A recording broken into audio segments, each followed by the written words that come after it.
Hello, everybody, and welcome back to another episode of Marketing Inc. Today, I am joined by Rachel Richards, and she is a best-selling author, a financial educator, a former financial advisor, and very interesting fact, when she was 27, she retired herself and now lives on over $10,000 a month in purely passive income, which is absolutely amazing. So welcome to the show, Rachel. Thank you so much for joining me. Thank you so much, Allie. I'm so excited to talk to you. So today we are going to be talking about a topic that honestly I don't discuss that much, and it's really going to be about the financials of your business, which we all know is really important. Some of us are very actively monitoring those things, and some of us are not doing exactly what we should be to either make sure we are prepared for a crazy situation like what happened during the shutdown of the coronavirus pandemic. And then some of us just may not be maximizing what we have to allow our businesses to grow in the direction that we want to. So Rachel and I are going to be talking a lot about these different things. Rachel, why don't you go ahead and just introduce yourself? I know I gave you a quick intro, but tell us a little bit more about you, why you're so passionate about this, and how you got to this place in your life. Yeah, thanks, Allie. So I'm Rachel. Like you said, last year at age 27, I quit my job and retired, and I'm now living off over $10,000 per month in passive income. So most people want to know, how the heck did I do that? And my journey with passive income started in 2017. I had always wanted to invest in real estate. So that's where I began. I figured at first I was going to retire off of rental properties. So my husband and I purchased our first duplex that year. And later that year, I wrote my first book, Money Honey, which I wrote because all of my female friends were coming to me for financial advice, and all the books out there are written by old white men. So I was like, oh, well, there seems to be a market need here, something for female millennials specifically. So I decided to take the topic of money management and make it sassy and fun and simple, and it's really, really resonated. So we had those two income streams, rental income and royalty income, and we just focused on growing those as much as we possibly could over the next few years. So fast forward to now, we own over 35 rental units in Kentucky, and I just launched my second book. And between those two sources, we're making anywhere from $10,000 to $15,000 per month. So now I spend my time doing what I'm the most passionate about, which is continuing to educate young people on how to become wealthy. I think that's amazing. And again, we already talked before the show began about a couple of things I want to talk about outside of the show. But that's another thing that is very interesting to me. It's so funny. About the same time, like 2017, my husband and I bought a property to flip. We made great money on it, but we had a daughter. We both started businesses. So things just kind of shifted away. But real estate is such an amazing opportunity to really build that passive income and to really set yourself up for, long-term financial success. So great advice for anybody in any business. I mean, there's always the opportunity to invest in real estate, which is not, in my personal opinion, ever going to lose its value. Things dip, but they always come back up. So super, super interesting. All right. So to start off, let's talk a little bit about maybe what you have noticed in terms of businesses that maybe they had to shut their doors permanently from being closed over the last few months, or maybe were hurt significantly. Is there anything that you saw that maybe they could have done differently, or things that you would advise people on to make sure that never happens in the future? Yeah, and it's so heartbreaking. I mean, there's so many restaurants and boutiques that are closing permanently because they just haven't had revenue in months, and it sucks. And sometimes with these things, like, no matter what you do, maybe there just wasn't a way to save it. So I will say that. I mean, sometimes you can try, and it's just not going to work. So I really have a lot of sympathy. But I would say one thing to focus on, and one thing that maybe business owners can consider, is having multiple sources of income.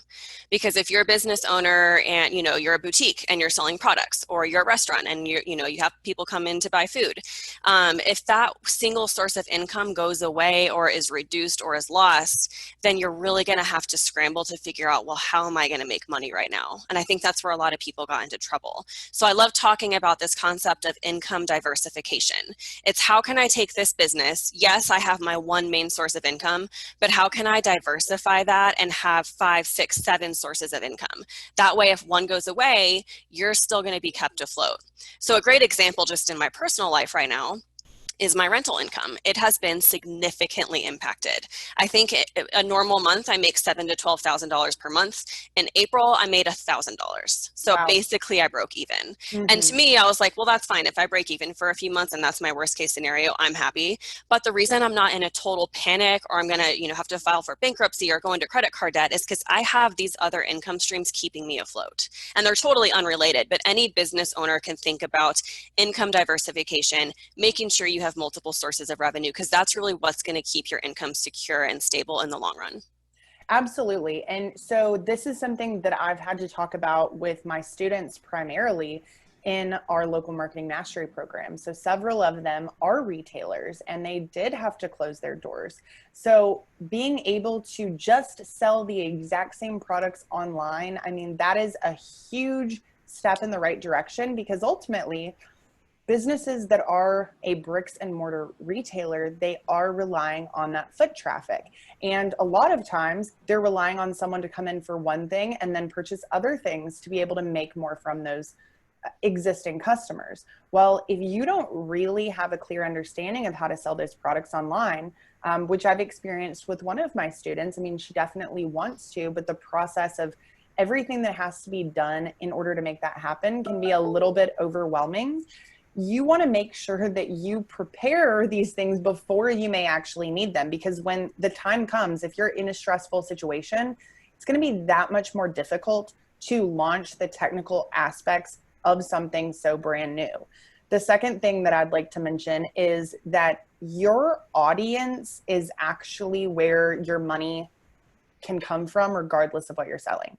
So if you are a restaurant, you are building a connection with people in your community. They are coming to you, they trust you, they know you, they like you. Yes, they want to buy food from you. Well, if something like this were to happen again, and kind of like we were talking about, it's not really if, it's when and in what capacity, do you think that they would be willing to buy other things from you as well? And I think the answer is yes. We buy from people we know, like, and trust. They already know, like, and trust you. So if you have an audience built up of a certain type of person, there are other products or services that that same type of person may be interested in, and they could be willing to buy them from you. So for example, one of the students I was talking about has a high-end retail store that focuses on custom linens and feel good, smell good things for the home and the body, and it's called Bedded Bliss, and it's an amazing store. So her audience is a higher income female, usually 40 and up, which is definitely a great audience. They've got a lot of spending power. They are a little bit more resilient when times are down. So another quick tip, maybe focus your products and services on people who are able to buy them even in hard times. But what other things could those exact same customers be interested in that you don't sell? Maybe it's makeup, maybe it's services, maybe it's partnering with an interior designer that you can refer to them. So affiliate sales is a super easy way to do that. Basically creating partnerships with other businesses. You're simply promoting what they have to your audience. And when someone buys, you make money. You do not have to manufacture or sell new products yourself. You don't have to come up with new services. You're simply taking this audience, which is the core of your business, giving them the opportunity to buy things that are in line with who they are. So not really something that many offline businesses think about. It's a big thing in the online space, but this can work anywhere. So just really remember that what those people are willing to buy can allow you to diversify in ways that you may have never considered. So super, super great tip. In terms of ways that they may be able to diversify, do you have any ideas or any examples that you would want to share, just showing something creative or something that you may suggest to other people? Yeah, for sure. I was just talking to a photographer friend the other day, because photographers have been hit hard with social distancing. They can't Yeah. be up close with people. I loved when I first saw those photographers doing the front porch photo shoots. Have you seen those? Those are I so cool. haven't, but that sounds awesome. Yeah, I mean, that was a perfect example of like pivoting your business. I hate that word pivoting, it's so overused, but that's exactly what people are going to have to do right now. Shifting. We'll say Shifting, shifting. yeah, that's perfect. So, really getting creative because you can do the same thing in a different way and still serve people. And I think one of the biggest takeaways, which you hit on a little bit, Allie, was you have to be able, if you're a brick and mortar physical location, you have to be able to transition your business to 100% online if you can. You should already be doing it. That should already be in place. But I think the people that already had that in place are faring a little bit better because for most businesses, you can sell the same things you're selling in person, you can sell them online. So I think the biggest takeaway is making sure, if this ever happens again, when this happens again, you're going to be able to take those same products and services and do it completely virtually, completely online. 100% agree. It's really interesting because my business is kind of a mix of online and offline. I still do, local networking. I still have clients that are local, but I'd say 80% of my business is, completely outside of my local area. Well, one person who was recently on the podcast, Stacy Tuschel, if you guys remember, we were talking about her physical dance studios in Milwaukee. So she also is an online coach. So she has an online business. She has an offline business. Both do really well. She, exactly like you were saying, was not as stressed as most, even though her doors had to be physically shut. She could not serve her customers at all in the same way that she used to. But she knew, okay, I've got my online revenue. I'm not completely without revenue. Granted, are there a lot of expenses with having a physical location, paying your employees? Absolutely. But because of the knowledge she had from her online business, they, within 48 hours, offered their students online dance classes. Is it always as good as the original? Not necessarily, but you have to remember there are health coaches and trainers that do nothing but sell online through virtual classes. Okay. So if they can do it, you can do it. Physical training, like personal trainers, that has historically been a very in-person business. It doesn't matter. People are willing to do things. Some people don't actually want to go to a gym ever. They just want to be able to do it from home. Well, on the flip side, I spoke not long ago with the owner of a business who does soccer classes. So almost identical business to Stacy's at the end of the day. They had no revenue. They were very stressed. They didn't understand what they could do right now. And I suggested the virtual classes to her and she had never considered it. To me, as an online focused business owner, it's second nature to think about these things. If you don't already have the understanding when something hits, you may not have those ideas. That was an idea that Stacy implemented in 48 hours. And this other business, very much the same, had gone months without revenue. So just a very clear example of how having online and offline together works, but also having the assets already in place makes this so much more simple. Yes, I totally agree. And I'll give you another example just from my personal business because I'm a best-selling author. And when, coronavirus happened, people started getting a lot more careful about how they were spending money. So book sales are going down for authors everywhere. So I was like, I have so much knowledge. I have such great content I can teach people. Are there other ways I can be teaching it besides just a book? And yes, there are literally hundreds of other ways I can be teaching it. I can create a workbook to go along with my book. I can do coaching. I can do group coaching. I can do masterminds or memberships. I can do online courses. And so I'll tell you what, in April, I decided I had been thinking about doing an online course for a long time. And I was like, you know what? Now's the time. I'm just going to do it. I'm going to see if there's a need for it and if people want it. So I offered it and I had such a great response. I learned that it's one thing to have the knowledge of money management. It's another thing to actually implement it. And that's what people struggle with the most. So by offering this online course, I was actually able to have a higher priced offering that actually helped my readers and my followers in a much more direct, hands-on way. So it was a win-win all around, but that's, another example of how I was able to take my existing business and just think about creating multiple sources of income from the same thing, essentially. Oh, totally. The one final one I'll say, I'd mentioned this we did a how to take your local business online episode, right when this started. I still think this is amazing. If somebody could please just do it, I would be really excited for you. We work with contractors and remodelers. Someone please create a consult with a contractor program that helps DIYers have contractor support through the process virtually. You don't have to be there. Help them with the steps, help them with their material list, the process, tips and tricks. That's literally taking your knowledge, because every business owner, it doesn't matter if you sell information. Like, contractors don't sell information, they sell a service. But the information they have applies to other people who may not ever hire them. It's just something that anyone can apply, but for whatever reason, it becomes extremely difficult for business owners in the local space to see what that alternative virtual business may look like for them. So one other thing we talked a little bit about, your experience in real estate. These business owners, many of them are bricks and mortar. So they have a physical location. We talked briefly about this before we got started, but what are your thoughts on having that physical location? Should you own it? Should you rent it? Is there anything that you can do to try and reduce expenses, or just think about those in a much more smarter way? Absolutely. So I love talking about the decision between renting versus owning. I think with business owners, it's a lot more, it's different, and everyone's situation obviously is going to be different.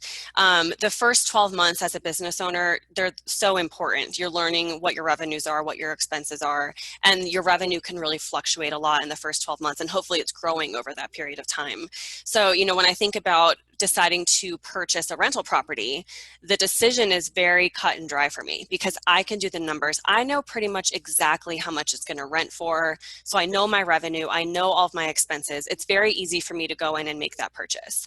However, as a business owner just starting out, it's not so simple, because projecting that first 12 months and that ongoing revenue is actually a lot more complicated, and you don't know exactly what those revenue projections are going to look like. So, and I haven't owned, a brick and mortar physical location myself, but I would say if I was going to look at that, I would rent for the first 12 months and really get a handle on what my revenues are and what my expenses are. And then more long-term, I would definitely look into owning that building and owning that real estate, because that's a great way to get your expenses down.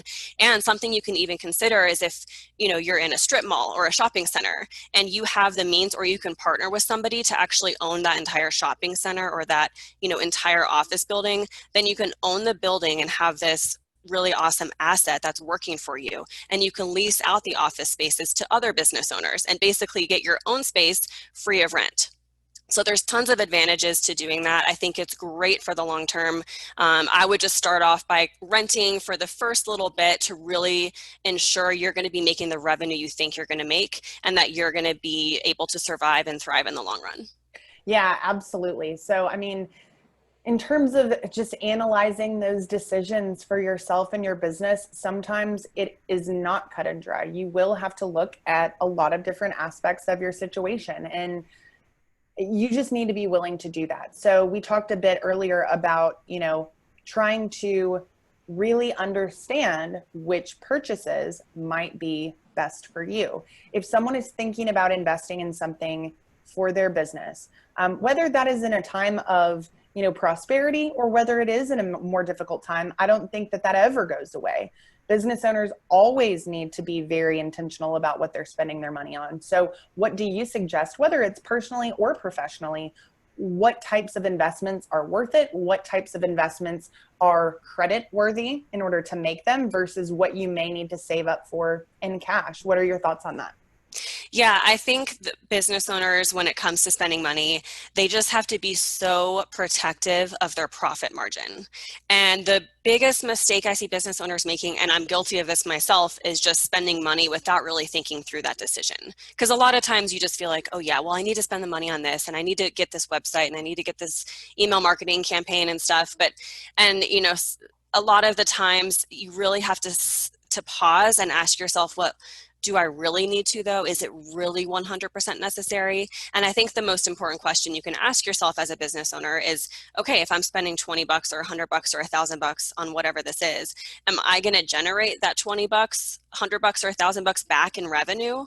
Because if not, then you really need to ask yourself, well, is this really necessary?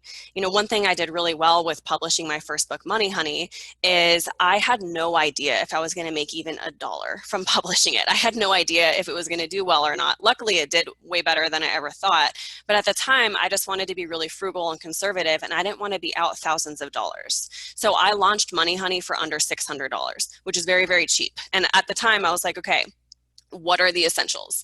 And the two essentials I came up with was a good editor and a cover design. So that's what I spent my money on. And I always tell people those are the two musts. Everything else is sort of optional. I formatted it on my own. I did as much as I could on my own because I was treating it as an experiment. So I decided to just try to DIY and save money.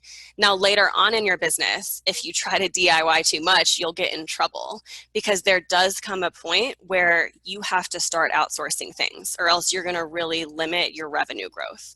So it's a hard line to walk and to balance. But, you know, I think in general, new business owners saving as much as they can, trying to do as much as they can on their own. That's a better way to approach things until you really understand what your revenues are going to be. And then later on, once you have a better idea, you know how much you're making, then you know your budget and how much you can outsource and start focusing your time on the true revenue generating activities. I think that is such an important point. And so in terms of my experience with business owners, I mean, this is something that we come back to time and time again. So as a marketer, my only goal is to help someone generate a return on investment. What that return on investment may look like is definitely going to vary from person to person. So some of our clients are lower ticket, but high recurring revenue. So anywhere between once a month to 4 times a month, where they're keeping clients for years. So some of our clients are more of a one-time high ticket purchase. Totally different things to think about, but ultimately, you know, it all comes back around. But knowing your numbers and what that customer lifetime value is crucial. Because if you are, for instance, launching a brand new online marketing campaign, there's absolutely expenses that go into it. There's expenses that go into it on the front end for all of the setup. And then of course you're gonna wanna actually use it and spend money on your marketing. So when you're thinking about what might be a good fit, you don't have to always outsource from the beginning, exactly like you said. That is why I actually created Local Marketing Mastery, because as an agency, I don't believe everyone needs agency services. It's not a good idea for a lot of people. And I would never feel comfortable offering it to somebody who I thought was not in the right position to be able to do this successfully. And what that might look like is someone who's their back end of their business still needs a lot of work, to where despite the leads that are generated, if you don't have a good conversion and ascension process, especially if you're someone like a recurring revenue business, until that is taken care of, you may not see what you could see with that exact same system. So it may be a better idea for you to do it on your own. And it doesn't mean completely independently, exactly like you were talking about, by offering more of hands-on support instead of just information. You got to make sure you're doing it the right way if you want to trust that this experiment could be good for you. But there's nothing wrong with doing it yourself, seeing what those results are, and then moving forward. Because I can't tell you how many people that have actually joined that specific program, they don't see this as the end. They see it as the beginning. I'm in a position where right now I can't financially justify paying someone thousands of dollars to manage this for me. I still know I need to do it, but this is the place that I'm at. So this is what I'm going to do. But my ultimate goal is to then outsource it to you later, which is totally reasonable, you know, and sometimes it is a time versus money trade-off. Of course, if you're doing it yourself, just like you did with your book, you had to invest your own time.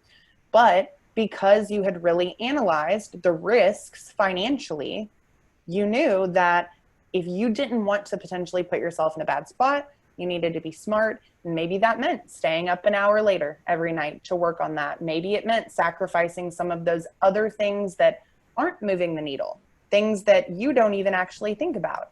That's something we could probably talk for a long time on, is what's your time worth and are you spending it the right way? Because time alone, like you said, if you do try and do everything yourself for too long, you will not get the right return because your time becomes more and more valuable as your business grows. Analyzing what you're wasting time on right now might be a perfect way to fit something new in that allows you to spend it on something that is going to generate a big return. So know your numbers, know your average purchase value, know your customer lifetime value, know the products and services that will increase sales from existing customers, and actually figure out a way to offer them to those people on a regular basis. So I think that's really great, just being frugal when you need to be frugal if you don't have the data to back it up. And it doesn't have to be for brand new businesses. It could be something, like I said, a new online marketing system. This business could have been there for 20 years. They may have already had offline systems that they have gotten to work well for them. But it doesn't mean things will be perfect from day one if they do this other type of option. So just really ask yourself, if this were to take several months to work out, would I be okay with the money that I've spent? Am I still going to be able to bring that back in at a later date? So really, really good advice there. In terms of like technical implementation of becoming more financially literate as a business owner or more financially proactive, are there any tips, tools, programs that you would recommend that would allow someone to plan in advance? So I'm a big believer in planning. If you don't plan, the world is going to kind of force you in the direction that it wants you to go, just like your money will spend itself essentially if you don't tell it where to go. So what would you say would be some great steps for tracking and implementing the right financial decisions moving forward? Yeah, absolutely. I mean, there's a wealth of information out there. A lot of it is free. So the first step is just being proactive and self-educating. That's how I learned the majority of what I know about money management is that I'm just an avid reader. So be interested, pick up some books, read some articles online. I mean, that's the first step. I would say the next step when it comes to securing your financial future is having an emergency savings fund. And this is something I talk a lot to individuals about, but this also applies to small business owners and brick and mortar stores, because it's absolutely essential to start off with just having $1,000 emergency fund. That way, any unexpected little expenses, you can cover it from your emergency fund. You don't have to put it on a credit card. That's step number one. But then ultimately, you need to have 3 to 6 months worth of living expenses. And for an individual, that's because if their hours get cut, they lose their job, they lose their income, they're going to have that time where they can get back on their feet and they're not going to have to worry. So that's absolutely essential. For a local business owner, it's the exact same thing. You have to have 3 to 6 months worth of expenses saved up, because I guarantee that a lot of those small business owners, if they had that in place going into this, they would have been able to survive a lot better through this and even thrive. And the great thing about having that emergency savings fund is that when and if you do lose your revenue stream or your income, you're not going to be operating out of a place of panic or desperation. And so that's one of the reasons my business is still doing well. I have lost a lot of rental income, but I'm not totally panicked and I'm not totally being pushy and salesy and promoty, because I'm just cool and I know that I'm going to make it through this. So it really helps a lot with your mentality as well. It gives you the ability to sit back and think, okay, I have some time. How can I shift my business? How can I create other streams of revenue? What else can I do in the meantime so that I can start generating revenue again? So it just buys you time. I think that's so important as a small business owner, because you will run into trouble. It's a cyclical thing. There will be other recessions. There will be other things that happen that totally interrupt your business model, and you just have to be prepared. So that is the main thing to focus on, whether you're a new or existing business owner, making sure you have that savings fund in place. I think that is very simple yet powerful advice. And sadly, not enough business owners are doing that intentionally. So if you haven't been, go ahead and take a look at what the financial reality is for you right now, which for some can be scary, actually digging into the numbers. And that's one reason why people avoid it and keep avoiding it, is because they're scared of what they're going to see. But I personally believe that ignorance is not bliss, that knowing the truth about a situation is far better no matter what you're going to find, because then you can formulate a plan that's going to work with the reality of things, not with what you hope they are or assume they are. So if you're not sure exactly where your business is financially right now, maybe you're surviving, but you're not sure if you could cut expenses in places on things you're not using. Subscriptions can like suck you dry without even realizing it sometimes. We're doing that in our business right now. I operate with a bazillion monthly subscriptions. Some of them are key to operating the business, and some of them you get for a certain thing. You don't need them anymore, but you never cancel it. Those things alone may be preventing you from adding that money to your emergency fund. So take an honest look at where you are. Remember that if you have been hit very hard financially, as many business owners have, it's not the end for you. Everyone goes through hard times.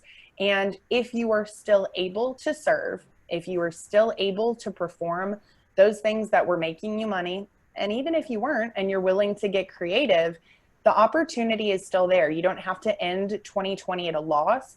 You can still end it greater than 2019. The question is, are you going to do what it takes to get there? Are you going to get creative? Are you going to diversify your income? Are you going to look at really effectively reaching people that want to buy from you and trying to sell more to the people who already buy from you? The options are endless, but I think that this is such an important topic right now. And if you guys really take anything from this, it's just that understanding where you need to be before you need it is pretty powerful. So there's no time like the present. Go ahead and start today. So Rachel, if you could give these business owners one more piece of advice, whether it's something we talked about today or not, what would you tell them? I think it's important to have a CPA. And Allie, you touched on something important. Ignorance is not bliss. When I've spoken to a lot of individuals and business owners about their anxieties and the money stressors, it all actually stems from the uncertainty because they don't have a clear picture of what's going on with the money. And that causes such severe anxiety. Once you actually just sit down and decide, okay, you know what, I'm going to be totally honest with myself. I'm going to look at my income and all of my expenses and all of my debts, then I promise you, you will feel a sense of relief. You have to know what's going on. You will feel so much better. So, you know, the first step is just doing that. And when you have a CPA, it's important to have one because I think, you know, a lot of times if you're an individual or just full-time employee and you have a really simple income source and tax setup, you can do TurboTax. But once you get into owning real estate and owning small businesses, I think CPA is so important. But that doesn't mean that you don't look at your financials ever, because you still have to be on top of the bookkeeping and on top of the accounting. And even if you want to delegate and outsource the bookkeeping, that's fine, but you have to be involved and you have to look at those numbers every single week, every single month. You know, hire a bookkeeper if you don't want to do it yourself, but also make sure that that bookkeeper is going to do regular, consistent reviews with you. Because as the business owner, that's the most important thing for you to understand is your revenue, your expenses, your debts, your assets. You have to be on top of it. It's your responsibility and you have to own it. So I would just say, you know, really get involved with your finances, use a CPA, but like don't just delegate everything to the CPA. Make sure you're still really hands-on and you have a really clear picture of what's going on. And one final thing to note, this ties into so many things in life, but if you are using a bookkeeper, if you are using a CPA and they're telling you things that you need to do to improve your financial situation, don't just listen to them. Actually do those things, because if you don't, you're going to be in the exact same situation later on. Implementation of the information is what you have to do, because things don't just magically happen. You have to make them happen. So Rachel, this was so informative, so needed. I really appreciate you being here with us today. If people want to learn more about you, more about your books and your services, where can they go to find you? Yes, thank you. So both of my books, Money Honey and Passive Income, Aggressive Retirement, are available on Amazon in ebook, paperback, and audio. And if anyone wants to download my free passive income bonus kit, this can help you really diversify your income. You can download that at moneyhoneyrachel.com/bonus. Awesome. Well, thanks so much. I hope you guys have taken a lot from this, and I will see you next time.